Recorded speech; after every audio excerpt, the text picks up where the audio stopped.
KG နဲ့ Elizabeth တို့နှစ်ယောက်လည်း PO ကိုရဲ့အနံ့ကိုအာယုံခံပြီးအနောက်ကလိုက်လာနေကြပါပြီ။ PO ကိုလည်းကြောင်ပါဇက်ထဲကနေအတင်းယုံထွက်ပြီးပိုက်ခေါက်တစ်ခုတည်းကိုအမြန်ဝင်ပုံးခဲ့ရပါတယ်။ထို့အချိန်မှာပဲ KG တို့လည်းရောက်လာခဲ့ပြီး PO ကိုကြောင်မကြီးစီကပြန်တောင်းပေမဲ့ကြောင်မကြီးကပြန်မပေးတဲ့အတွက်တိုက်ခတ်ရပါတော့မယ်။ဒီအချိန်မှာပဲကြောင်မကြီးမှာသားလေးတွေရှိနေတာတွေ့လိုက်ရပါတယ်။ကြောင်ပေါက်လေးတွေဟာအစာမစားရတာ10ရက်လောက်ရှိပြီလို့ကြောင်မကြီးကပြောပါတယ်။ Elizabeth လည်းကြောင်ပေါက်လေးတွေကိုတနာတာကြောင့်၄ဥတလုံးဥပေးလိုက်ပါတယ်။ PO ကိုတယောက်ကတော့ Elizabeth ဥနိုင်တာကိုမနာလိုဖြစ်နေခဲ့ပါပြီ။ဒီချက်ဥက၄ဥဖြစ်တာကြောင့်အကောင်မပေါက်နိုင်လို့စိတ်ချလက်ချစားလို့ရကြောင်းကိုပါပြောလိုက်ပါတယ်။ကြောင်မကြီးလည်းကျေးဇူးတင်နေခဲ့ပြီးထိုအချိန်မှာကြောင်မကြီးရဲ့လေဘင်းကျိုးကိုတွေ့ပြီးအိမ်မွေးကြောင်တကောင်ဆိုတာ Elizabeth ကတတိထားမိသွားပါတယ်။ တခင်ကအစာမကျွေးဘူးလားလို့မေးလိုက်တဲ့အချိန်မှာပဲ KG က Elizabeth ကိုမြင်ကွင်းတစ်ခုကိုပြခဲ့ပါတယ်။ကြောင်မလေးရဲ့တခင်အပါအဝင်တရွာလုံးကလူတွေအတိပြောက်ကြီးကြပြီးမြေတွင်းကြီးပဲနေမနာညမနာတူးနေခဲ့ကြတာပါ။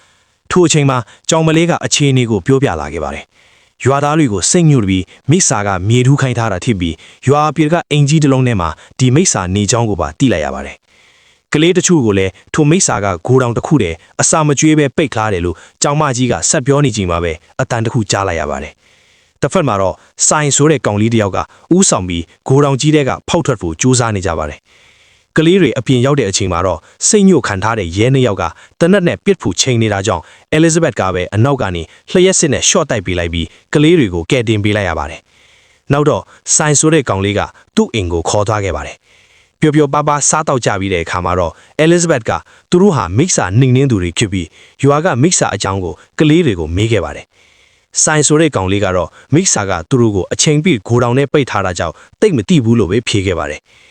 Elizabeth လည်းမိစ္ဆာကဂျိုးလေးချောင်းပါလာလို့ကလေးတွေကိုထပ်မေးကြည့်တဲ့အခါမှာတော့အဲ့လောက်ဂျိုးမများဘူးလို့ကလေးတွေကပြန်ဖြေပါတယ်။ Elizabeth ကမနှက်ဖြန်မိစ္ဆာကိုတွားနှိမ်နှင်းမယ်လို့ KG ကိုပြောပေမဲ့ KG ကတော့သူလက်စားချေရမယ်မိစ္ဆာမှမဟုတ်ရင်စိတ်မဝင်စားဘူးမတိုက်ခိုက်နိုင်ဘူးလို့ပြက်ပြက်သားသားမဲ့ညင်းလိုက်ပါတယ်။ Elizabeth ကတော့ရွာသားတွေနဲ့ကလေးတွေပါဒုက္ခရောက်နေတာတော့ကြည်ရနိုင်တယ်။အကျဉ်တရားမရှိတဲ့ကောင်လို့ပြောကစိတ်ဆိုးပြီးထွက်သွားခဲ့ပါတယ်။ထိုအချိန်မှာပဲ KG တယောက်အချိန်ခါမဟုတ်ကာမနမင်ကြီးကြွချီလာတဲ့အတွက်စန္ဒကိုထိတ်ခါနဲ့ထိန်းနေရပါပြီ။ထိန်းမရတဲ့အဆုံးမှာတော့ Elizabeth စီသွားပြီးကိုယ့်ရဲ့စန္ဒလေးတွေကိုဖြည့်ဆည်းပေးပါကွာဆိုပြီးအကူအညီတွားတောင်းပေမဲ့လည်းတနာစရာ KG လေးကိုနှာဘူးကောင်တနာလာယူမနေနဲ့လို့ပြောပြီးပြက်ပြက်သားသားမဲငင်းတာကိုခံလိုက်ရပါတယ်။ဒါပေမဲ့ Elizabeth ကမနှက်ဖြန်ဒီရွာကမိစ္ဆာကိုနှိမ်မင်းပေးမယ်ဆိုရင်တော့စဉ်းစားပေးမယ်လို့ KG ကိုပြောလိုက်ပါတယ်။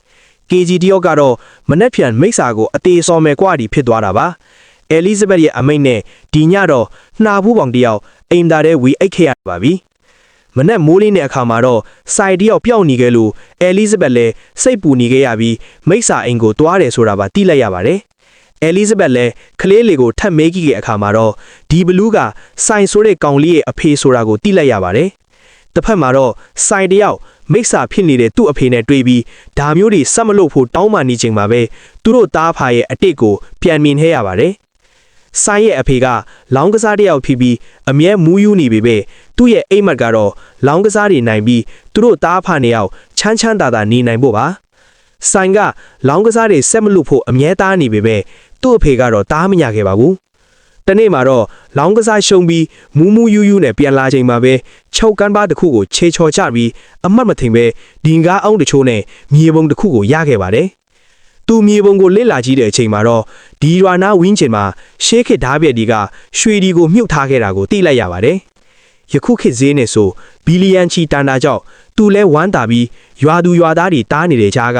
နေမနာညမနာကျင်းဒီတူးပြီးရှာနေခဲ့ပါတယ်။တနေ့တတိနေပူမရှောင်မိုးရွာမရှောင်စူးစားရှာဖွေနေခဲ့ပေမဲ့လည်းရတနာတွေမတွေ့တဲ့အဆုံးမှာတော့လောဘဒေါသတွေကြောင့်စိတ်ယူပေါက်ပြီးတားဖြီသူတားနေတဲ့ကြားကပဲမိစ္ဆာကြီးအတွင်းကိုပြောင်းလဲသွားခဲ့ပါတယ်။လက်ရှိချိန်မှာတော့မိစ္ဆာကိုသူ့သားဖြစ်သူဆိုင်ကနားဝင်အောင်ပြောနေပြီးမြဲလဲလက်မခံပဲတတ်ဖို့စူးစမ်းခဲ့တာကြောင့် KG တို့ကပဲအချိန်မီကဲတင်ပေးခဲ့ရပါတယ်။မိစ္ဆာကပိုက်ဆံဖေ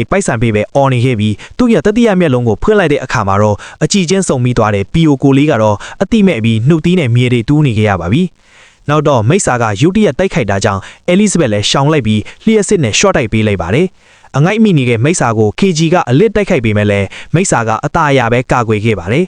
မိတ်ဆာကသူ့ရဲ့ရှိသမျှဇစ်ပစက်တွေကိုဖွင့်လိုက်ပြီးဘဲကလာကိုက်စားမယ်လို့ကျင်းဝါနေချိန်ပါပဲ KG ကလေးမြတ်နဲ့အရှိန်နဲ့လေပေါ်ခုန်တက်ပြီးသူ့ရဲ့ကင်းထန်တဲ့အတန်လွိုင်းနဲ့တိုက်ခိုက်လိုက်ပေမဲ့မိတ်ဆာကအေးဆေးရှောင်လိုက်နေပါတယ်ထို့အချိန်မှာပဲအဖေကိုမတတ်ပါနဲ့လို့ခလေးကတောင်းပန်နေတာကြောင့် KG တို့နှစ်ယောက်လည်းလျှက်စစ်ဂျိုးတွေရှိတဲ့ဘက်ကိုမိတ်ဆာကိုမြားခေါ်လာခဲ့ပါတယ်နောက်တော့ KG ကမိတ်ဆာကိုတိုက်ခိုက်ပြီးအချိန်ဆွဲနေချိန်မှာပဲမိတ်ဆာကသူ့အနစ်နဲ့အလားလားရှာဖွေနေတဲ့ရွှေတွေကိုတွေ့သွားခဲ့ပါတယ်။ရွှေတွေကိုကြည့်ပြီးတတိလွတ်နေချိန်မှာပဲ Elizabeth က Batman အကွက်ကိုတုံးပြီးနောက်ကျောကနေလျှက်စစ်နဲ့ short တိုက်ပေးလိုက်ပါတယ်။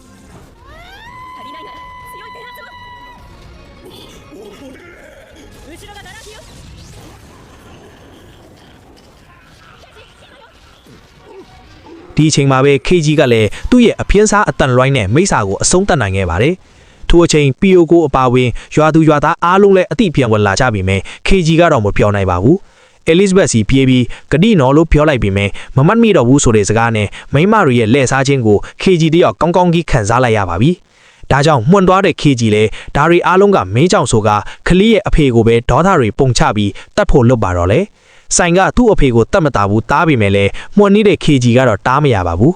အဖေထစ်သူကလည်းသူ့အမပါသူ့ကိုပဲတတ်ပါလီမာတဲ့သူ့ရဲ့လီမာတဲ့သားလေးကိုမတတ်ပါနဲ့လို့ငိုပြီးတောင်းပန်လာတဲ့အတွက် Elizabeth ကပဲနောက်ကနေ KG ကိုတားပေးရပါတယ်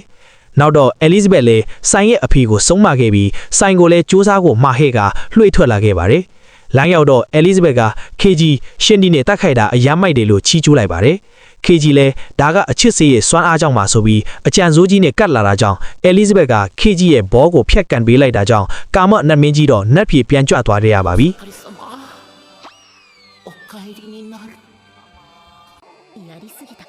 ထို့အချိန်မှာပဲသူတို့သတိမထားမိတာကသူတို့တိုက်ခိုက်နေတာကိုလူတစ်ယောက်ကတစ်ပက်နောက်ကနေဗီဒီယိုရိုက်ပြီး live လွှင့်နေခဲ့တာပါ